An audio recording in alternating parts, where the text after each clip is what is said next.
Muy buenas, en este vídeo vamos a hablar de analizar datos de subidas, que bueno, es un mundo bastante diferente al de analizar datos para los circuitos y por eso vamos a empezar el vídeo viendo cuáles son esas principales diferencias, ¿no? Lo que vais a encontrar si estáis acostumbrados a analizar datos de circuito o los habéis visto cuando paséis a verlos para las subidas. Luego vamos a entrar también a evaluar diferencias fundamentales que tenéis que tener en cuenta cuando vayáis a analizar los datos respecto a subidas en Sim Racing, que por ejemplo en Assetto Corsa pues ahora están muy de moda, son muy populares, cada vez hay más competencia ahí, así que es interesante, y respecto pues a subidas reales, ¿no? Cuando tengamos un sistema de adquisición de datos ahí, recojamos los datos y lo queramos analizar. Y una cosa sí quiero aclarar, que son las comillas en el título del vídeo, que pongo telemetría ahí entre comillas, porque realmente no tiene mucho sentido comprarte un sistema de telemetría como tal para un coche para subidas, porque un sistema de adquisición de datos pues vas a poder hacer exactamente lo mismo, incluso con más flexibilidad, depende de para qué. Así que bueno, simplemente lo pongo telemetría entre comillas porque es un poco como se le conoce comúnmente, ¿no? Y a lo mejor así nos entendemos todos, pero que sepáis que realmente en subidas, sobre todo reales, pues tener un sistema de telemetría no tiene mucho sentido. En simulación a lo mejor sí, porque como están mandando los datos a tiempo real, estás creando ese archivo a lo mejor a tiempo real de datos, pues a lo mejor sí tiene más sentido, pero bueno, que al final son datos puramente, así que eso es lo importante. Y luego, una vez aclarado esto, tanto las diferencias entre circuito y subida y entre subida real y subida de simulación, luego os voy a dar 5 claves que yo creo que son las más importantes de cara a analizar datos de subidas, ¿vale? De todas formas, en Level Up Academy la semana pasada subí una masterclass, es una hora en el que hablo de analizar datos de subida con ejemplos reales, enredo con vosotros con los gráficos y demás, así que bueno, yo creo que si queréis profundizar más, si queréis sacarle realmente todo el partido a los datos para subidas, para mejorar pilotaje y setups, pues esa masterclass os viene de lujo, ¿vale? De hecho, las imágenes que veis aquí un poco intercaladas vienen de esa masterclass en la que veis pues todos los gráficos que utilizo y todo eso, ¿vale? Así que nada, os apuntáis a Level Up Academy si os interesa, veis el contenido que queráis y luego desde baja, ¿vale? Que esto también me lo habéis preguntado mucho, que si mientras estás dado de alta tienes que comprar más contenido, lo que sea, esto no funciona así, es como Netflix, ¿vale? Tú te das de alta, ves todo lo que hay y cuando ya no te interesa pues te puedes dar de baja cuando quieras, ¿vale? Sin mayor problema. Entonces, pasando al contenido del vídeo puramente, ¿qué diferencias hay entre analizar datos de circuito y datos de subida? Pues la primera que os vais a encontrar y que os va a chocar realmente en la cara en cuanto abráis los datos de la subida es la densidad de las curvas. Vais a ver el gráfico del freno constantemente activándose, vais a ver el gráfico del acelerador también bajando constantemente del 100 al 0, porque hay mucha más densidad de curvas. No tiene por qué ser más larga una subida que una vuelta a un circuito, porque hay circuitos largos, hay circuitos cortos, subidas largas, subidas cortas, pero la densidad de curvas en una subida siempre es bastante más alta, no da tanto respiro, no tenemos rectas larguísimas, que sí, que hay unas subidas más rápidas, otras más lentas, pero como norma general siempre vas a tener una densidad de curvas en una subida mucho más alta, entonces los gráficos pues van a tener otra pinta. Y hablando de uno de los gráficos que va a tener otra pinta, el de la velocidad también es muy diferente, porque la velocidad en una subida también es más baja que en un circuito. Tenemos una pista bastante más estrecha, tenemos más densidad de curva, como digo, curvas incluso bastante más reviradas, no tenemos normalmente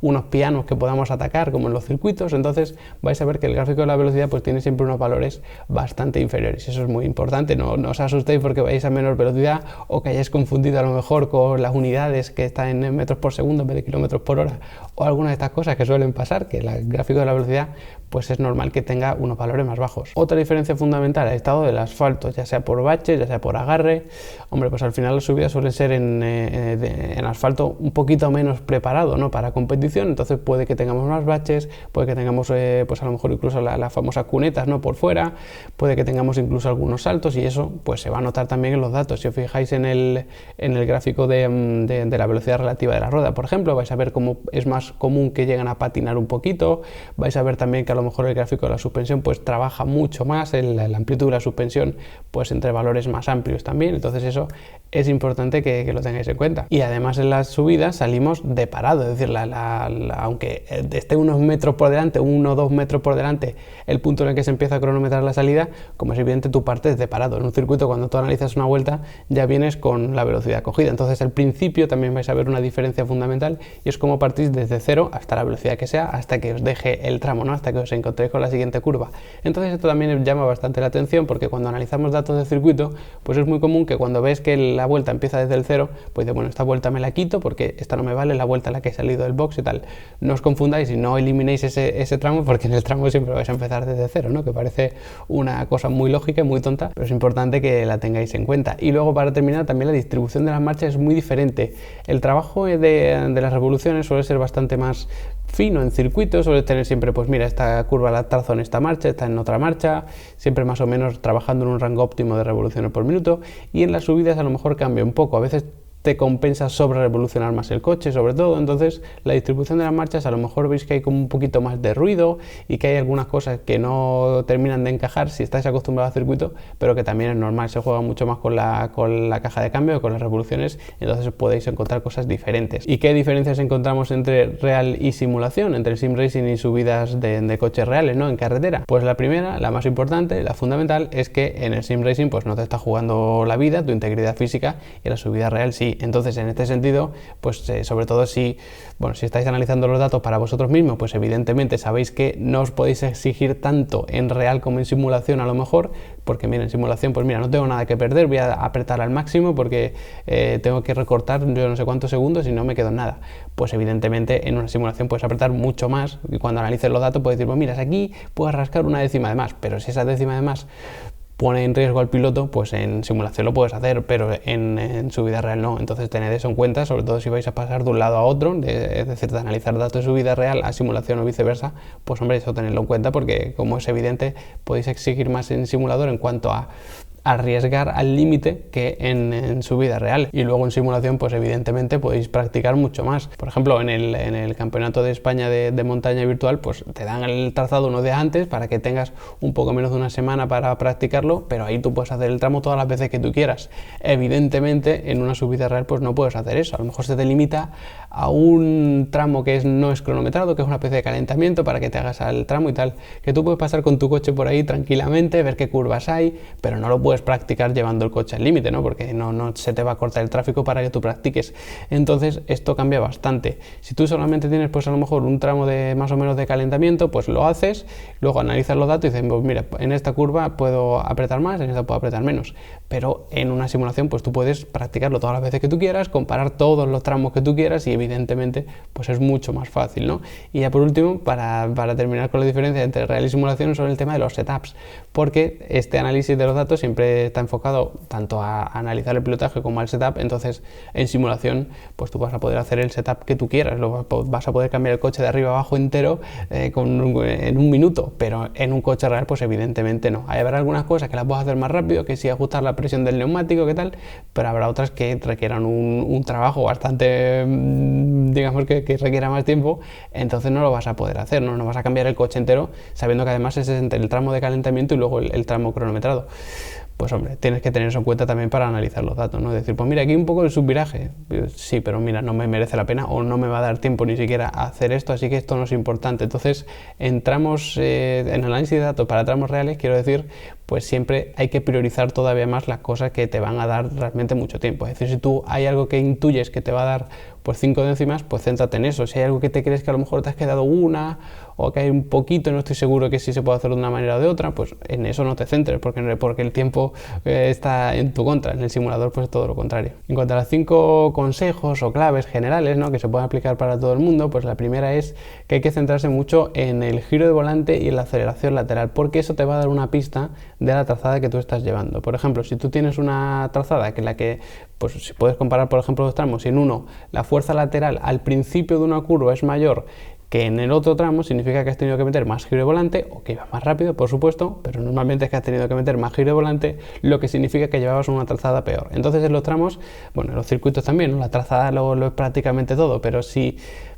es a lo mejor que tienes menos confianza porque tienes aquí a lo mejor una pared o lo que sea, y entonces es más común despistarse un poco con la trazada en los tramos que en los circuitos, así que prestad mucha atención sobre todo al giro de volante, ver si unas veces gires más, otras menos, y pasáis por una curva prácticamente a la misma velocidad, porque eso va a dar una pista de si la trazada era buena o no, sabiendo que esto es uno de los puntos en los que se suele perder bastante tiempo. Segunda clave importantísima, las bajadas de revoluciones, porque aquí en las subidas es prácticamente siempre es tema de tracción, que en circuitos a veces también, pues también, pero aquí pues tienes que salir rápido de todas las curvas. Entonces si el vértice de una curva lo pasas a muy bajas revoluciones y luego con esas bajas revoluciones intentas salir, el coche va a salir mucho más lento que si estás en un rango óptimo, así que prestad mucha atención a esas curvas tan lentas, sobre todo cuando ya es en la primera marcha, que el coche pues va lentísimo y prácticamente se muere. Pues si vosotros sois el piloto, pues intentad corregirlo, a lo mejor utilizando técnicas de pulsar un poquito el acelerador y tal, sobre revolucionar el coche de alguna manera, porque eso evidentemente pues os quita tiempo, ¿no? ¿no? Sobre todo esas bajadas de revoluciones a la salida de las curvas,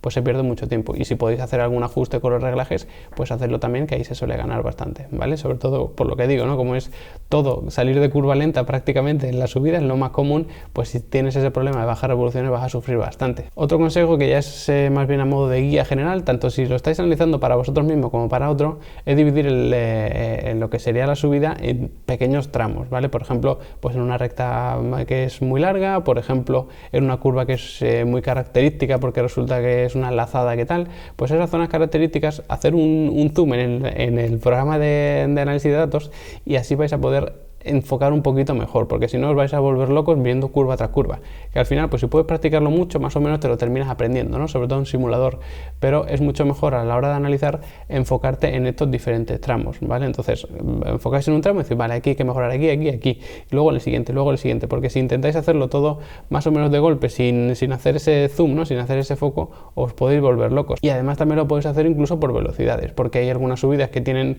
todo tipo de curvas, rápida, media, lenta, y en ese tipo de subidas pues es muy interesante saber en qué punto se está flojeando más el piloto, por ejemplo, o en qué puntos el coche se comporta peor, si es curva lenta, si es curva media, si es curva rápida. Entonces, si os centráis primero, voy a tomar notas de la curva lenta, luego de la curva media, luego de la curva rápida, de cara a darle ciertas pautas al piloto, o si sois vosotros mismos, pues quedaros con esas pautas en la cabeza para luego aplicarlas, o para hacer cambios en el reglaje, pues es mucho más fácil, ¿vale? Así que dividid sobre todo en tanto por tramos de diferentes zonas de curvas como por tramos de velocidad. Y otra cosa a la que hay que prestar mucha atención como cuarta clave es a los bloqueos de la rueda, porque se puede bloquear, que digamos que es lo más típico, la rueda delantera interior en una curva, o puede que se bloqueen varias ruedas, dos de un mismo eje o incluso las cuatro, que todas ellas tendremos un problema. Entonces, si se bloquea la rueda delantera interior, puede ser porque se ha entrado demasiado fuerte en curva, puede ser porque el freno se ha soltado demasiado rápido, porque al fin y al cabo, cuando tú frenas, lo que hace es transferir carga al tren delantero. Y entonces, cuando giras, lo que pasa es que se transfiere carga al exterior de la curva. Entonces, la rueda delantera interior, por una parte tiene carga que se ha transferido por la frenada, pero por otra se le está quitando por el giro. Entonces, si tú sueltas de golpe el freno, lo que va a pasar es que pierdas esa transferencia de carga hacia adelante y esa rueda delantera interior no la tenga, por supuesto, o sea, esa carga, y además pierda más todavía por balancearse hacia afuera. Entonces, eso es muy típico también de cara a bloquear la rueda delantera interior. O puede que directamente peguéis un volantazo en la entrada cuando estáis frenando y evidentemente esa rueda delantera interior no lo puede soportar, ¿no? Así que eso es interesante. Y si se bloquean pues varias ruedas, lo mismo que el piloto está tirando de freno a mano o vosotros mismos estáis tirando de freno a mano para típicas horquillas muy cerradas y tal, pues también puede ser. Esto no lo vamos a ver en circuito, ¿no? Pero en subida sí. Entonces, si veis que una rueda se bloquea, pues a lo mejor se bloquea la rueda delantera y la trasera sigue girando y digamos que quemando rueda, ¿no? Mientras se hace lo que es la horquilla, pues hombre, tened esto en cuenta, ¿no? Que a ver si os vais a asustar y resulta que es el freno de mano, o os vais a creer que ha tirado el freno de mano y no, y tenemos una pérdida de control ahí. Pues esto, por supuesto, tenedlo en cuenta, que el bloqueo de las ruedas suele ser bastante diferente en subida y en circuito. Y la quinta y última clave general, pues es el tema de la expansión de las suspensiones. Las suspensiones en subida siempre van a tener un mayor recorrido, como decíamos al principio, porque el asfalto es más irregular, tienes más baches, tienes incluso quizá más subidas y bajadas, aunque esto también hay circuitos que tienen bastante, pero al fin y al cabo, pues incluso podemos encontrarnos con un salto tremendo, ¿no? Y vais a ver cómo la suspensión de repente se expande y luego tiende a comprimirse. Pues en esos puntos es muy interesante que os fijéis si realmente la suspensión llega a hacer tope cuando cae del salto, o si todo sigue más o menos como debería, porque por ahí pues vais a tener que ajustar los amortiguadores, vais a tener que poner los famosos packers, ¿no? Los topes de la suspensión de otra manera. Pues todo eso lo podéis hacer el reglaje, ¿no? Que siempre es mucho más fácil en simulador, pero si es en un tramo cronometrado real, digamos, pues también es importante tenerlo en cuenta, ¿vale? Así que nada, espero que con esto os haya quedado un poquito más claro cómo analizar los datos de subidas, ya sea de telemetría o adquisición de datos, que es lo más común, al menos en subidas reales.